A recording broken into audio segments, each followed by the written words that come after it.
tech stuff. Now, this came up, I found through Mac Rumors. The underlying article comes out of Financial Times, where I don't have a link to it, but I will put that link in the description afterwards. Now, the concern here that Apple's got is the EU has mandated that Apple and Google must provide, because they're the main phone tech providers, so Android for Google and iOS for Apple, and both have an app store tied to their platforms, and generally there's issues around sideloading. Android, to some extent, had been more permissive with sideloading. So sideloading is where you obtain an app outside of the App Store and then install it on your device.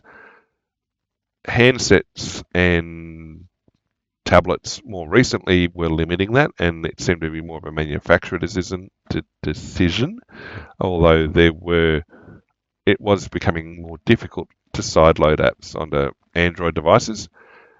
Apple had basically said it's either the App Store or not at all.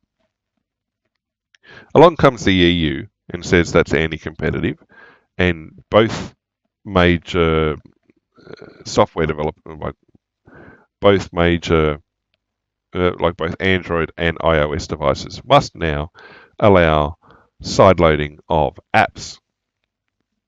Okay, fair enough. Now, following that, hang on, I should make this bigger so people can read it. Sorry. Following that is another query. We'll call it a query, to ask major tech companies whether they're doing enough to prevent online financial fraud. And Apple's like, so part of it includes looking at how Apple and Google handle fake apps in their app stores, and whilst asking for information, it's not yet going to be an investigation. However, there are penalties that can apply. The key thing that I found from this, I mean, the article goes on a lot more, is Apple pointed out the hypocrisy of the EU's fraud investigation when EU law mandates support for alternative app marketplaces that can skirt Apple's anti-fraud protections. So the EU is going to start asking questions pointedly and potentially investigate why these major tech companies aren't doing more to prevent online fraud, when at the same time they're forcing them to allow apps onto their devices that come from outside of their walled garden, their curated ecosystem. And so this statement directly from the company, I think it makes a fair point, is that, yep, digital threats have evolved in scope and complexity over the years. They've expanded their anti-fraud initiatives to address their challenges, and, well, yep, that's corporate speak. Okay, they use tools to stop bad actors, corporate speak. Unfortunately, the European Commission is undermining our efforts by forcing Apple to allow alternative app distribution and payments, despite warnings that this puts users at greater risk of fraud and scams. While the regulator focuses on issuing misguided and counterproductive threats of investigation and fines, we will continue to advocate for the safety and security of our users. Yeah, okay, fair enough.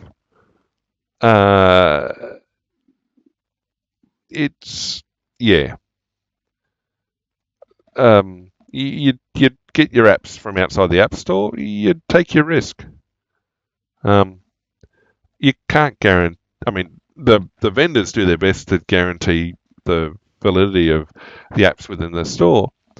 But there was even a case recently where on Steam, which is seen as a really well curated site, like a list of games that are fairly safe to use and stuff like that, where there was a there was an app, there was a game on Steam, which is now delisted, which included malware that attempted to steal crypto wallets and crypto logins and things like that from users' computers. And If you want to see more of that, look up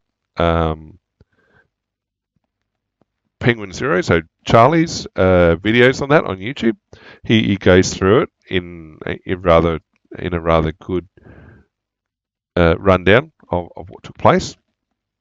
And apparently, there's a subsequent video where people have tracked down who the scammers were, and it sort of came to light a bit more because there was a person using the funds they were raising, the crypto funds they were raising to help pay for their cancer treatment, and they got stolen as a result of installing this game. And so people generally trust Steam to not allow that to happen. But yeah, now people are asking questions of that as well. And well, when Epic Game Store started the big push to compete against Steam, but also argue that Apple and Google should allow sideloading of apps because they're taking too much money in their in-app transactions and things like that. It sort of kind of led to this as well. So Apple says they've terminated over 146,000 dev accounts over fraud concerns, and 1.9 million App Store submissions were rejected for various concerns. In the EU, Apple is required to support the third-party marketplaces. Apple has a process that checks apps for fraud, but there are far fewer rules that non-app stores have to follow. And they've constantly argued that the DMA and alternative app marketplaces in the EU exposes users to fraud and weakens standards. The discussion thread is not there. I'd be interested to see. So we'll see what the comments have to say. Yeah, so basically the commenters here are all pointing out that,